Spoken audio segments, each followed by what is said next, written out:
السلام علیکم دوستو، آج ہم بیٹھے ہوئے ہیں حزیرے والی مسجد کے پاس۔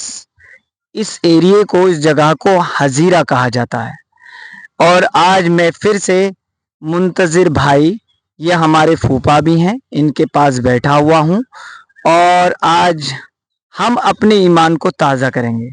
چلیے اپنے نبی کی یاد تازہ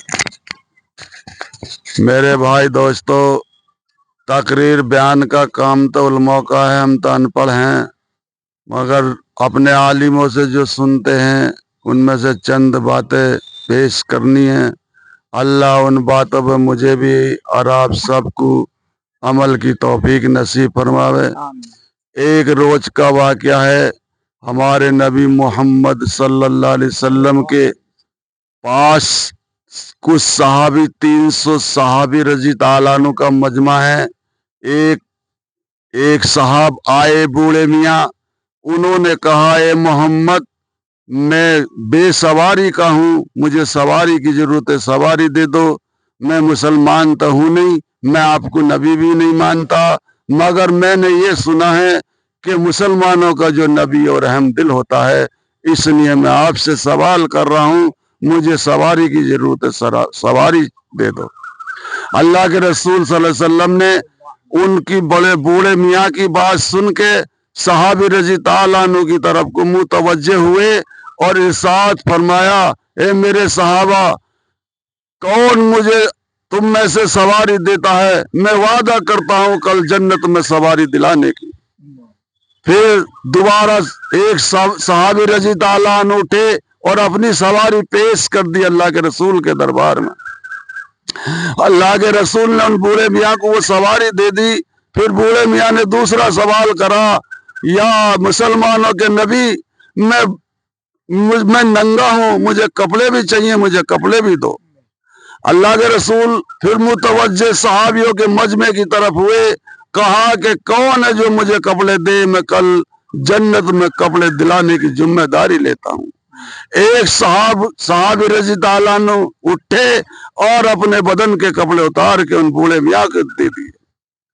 پھر تیسرا سوال انہوں نے بوڑھے میاں نے کرا کہ مسلمانوں کے نبی، میں بھوکا بھی ہوں، مجھے کھانا بھی چاہیے، مجھے کھانا کھلا دو۔ اللہ کے رسول صلی اللہ علیہ وسلم 300 صحابیوں کے سامنے متوجہ ہوئے اور کہا، کون ہے جو مجھے کھانا دے، کل میں جنت میں کھانا دلانے کی ذمہ داری لیتا ہوں۔ تو 300 کے 300 مجمع میں سے صحابی رضی تعالیٰ عنہ کوئی نہ اٹھا، کیونکہ ان کے گھر کی معلوم، ان کو حال کا خود پتا تھا۔ ایک صحابی رضی تعالیٰ عنہ اٹھے اور انہوں نے کہا کہ آؤ بڑے میاں، میرے پاس آؤ، میرے ساتھ آؤ، میں ایسی جگہ لے کے چلتا ہوں جہاں کچھ نہ کچھ کھانے کا انتظام ہو جائے گا۔ آپ صحابی رضی تعالیٰ عنہ ان بڑے میاں کا ہاتھ پکڑ کے حضرت فاطمہ رضی تعالیٰ عنہ کے گھر پہ لے کے تشریف گئے اور کہا کہ اللہ کے رسول کی بیٹی، یہ آپ کے باپ کا مہمان ہے، یہ بھوکا ہے، اسے کچھ کھانا کھلاؤ۔ اندر سے آواز آئی، حضرت فاطمہ رضی تعالیٰ عنہ نے کہا کہ میرے حسن حسین بچوں کو دیکھو، آج 4 روز کا پھاقہ ہے، کھانے کو کچھ نہیں، پھاقے کے حالت میں انہوں کا پھول سا چہرہ کیا ہوا بنا پڑا ہے۔ تو اتنی سن کے وہ صحابی جب واپس لوٹے، حضرت فاطمہ رضی تعالیٰ عنہ نے کہا کہ ٹھہر جاؤ، یہ میرے باپ کا مہمان ہے، میرے اللہ کے حکم سے آیا ہے، تو یہ میری چادر فلاں یہودی کے پاس لے جاؤ اور گرمی رکھ کے کچھ جو لے کے آ جاؤ، میں ان کو پیس کے اور اسے پکا کے اور اپنے باپ کے مہمان کا پیٹ بھر کے بھیجوں۔ وہ صحابی رضی تعالیٰ عنہ حضرت فاطمہ رضی تعالیٰ عنہ کی چادر لے کے ایک بازار میں یہودی کے پاس پہنچ گئے۔